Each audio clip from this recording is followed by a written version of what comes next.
Hello there. Today we're diving into one of the most talked about yet least understood topics in personal growth, the subconscious mind. But before we start, ask yourself this simple question. Who am I? Why am I here? Most of us live on autopilot. Wake up, go to work, pay bills, watch Netflix, scroll through our phones, sleep, repeat. But deep down, you know life must mean more than this, don't you? Throughout history, the greatest minds have given us the same message. Know yourself. As the poet Eunice Emre said centuries ago, to know knowledge is to know yourself. If you don't know yourself, what's the use of all your learning?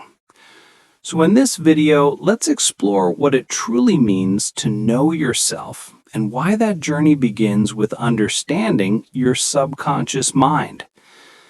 Knowing yourself isn't about theory, it's about awareness, and awareness begins with observation. If you were told to understand a house, you'd first go there and look around, right? The same goes for you. To know yourself, you must first observe yourself, your thoughts, your reactions, your emotions. For centuries, mystics and philosophers have said, the truth isn't out there, it's within. As Haji Bektash Veli said centuries ago, to know knowledge is to know yourself. If you don't know yourself, what's the use of all your learning? So in this video, let's explore what it truly means to know yourself and why that journey begins with understanding your subconscious mind. Knowing yourself isn't about theory, it's about awareness, and awareness begins with observation. If you were told to understand a house, you'd first go there and look around, right? The same goes for you. To know yourself, you must first observe yourself, your thoughts, your reactions, your emotions. For centuries, mystics and philosophers have said, the truth isn't out there, it's within. As Haji Bektash Veli said centuries ago, whatever you seek, seek it within yourself, not in Mecca, not in Jerusalem. And the doorway to that inner truth is your subconscious mind. Spend 10 minutes today just sitting quietly. Don't try to stop your thoughts, just watch them. Awareness starts the moment you become the observer. Here's a small exercise to make it practical. Close your eyes, take a deep breath. Notice every thought that arises without trying to change it. Count 10 breaths, and with each exhale, simply observe. This is the first step in learning the language of your subconscious mind. When people talk about the subconscious, they often use the image of an iceberg. The small tip above the water represents your conscious mind. The massive part below is your subconscious. We think we're in control of our lives, but the truth is, most of our actions and choices come from that hidden layer. Why do we even have it? When a human is born, unlike most animals, it's completely helpless. Its conscious mind isn't developed yet. It can't survive alone.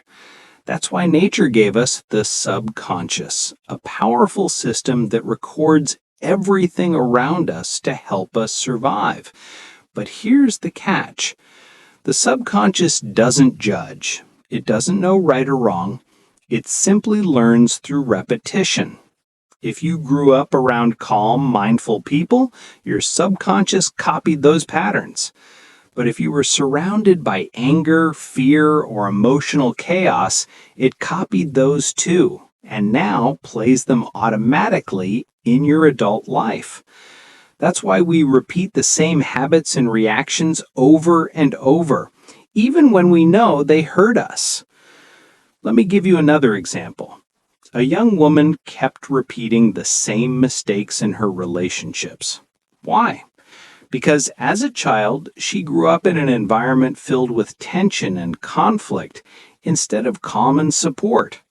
Her subconscious learned those patterns and replayed them automatically. Awareness is what allows her to break that cycle before life forces her to. Your subconscious resists change not because it's bad, but because its number one priority is safety. And to the subconscious, the unknown equals danger. So even if something is painful, as long as it's familiar, it feels safe.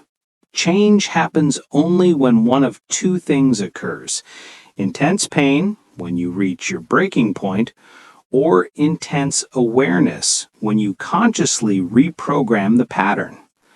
Our goal is the second one, to change before pain forces us to. Today, write down 3 automatic reactions you had. What triggered them? How'd you feel? How did you respond? No judgment, just awareness. You're learning the language of your subconscious. There's a story I love. A man sees a dog whining in pain.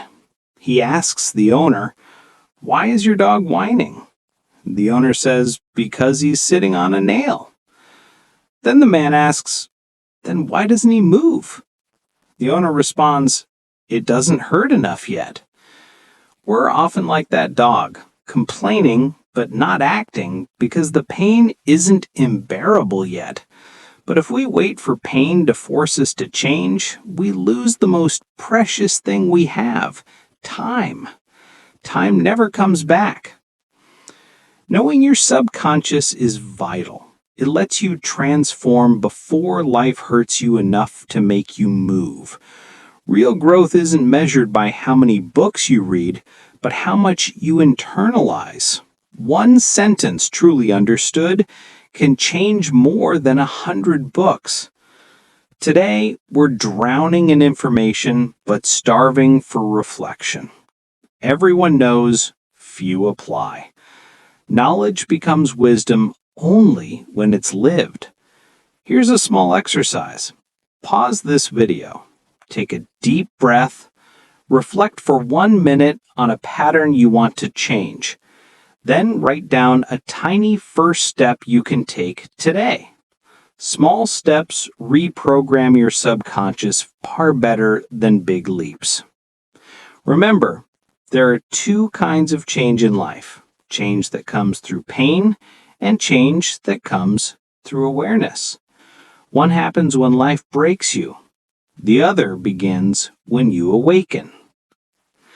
Take a moment now. Close your eyes. Inhale slowly. Exhale fully. Picture yourself stepping onto a path of awareness. Feel the freedom that comes from choosing consciously rather than being driven automatically. Knowing yourself means living consciously. And that awareness doesn't just help you survive, it helps you truly live. So ask yourself, will I wait for pain to force me to change, or will I learn to change through awareness? The choice is yours.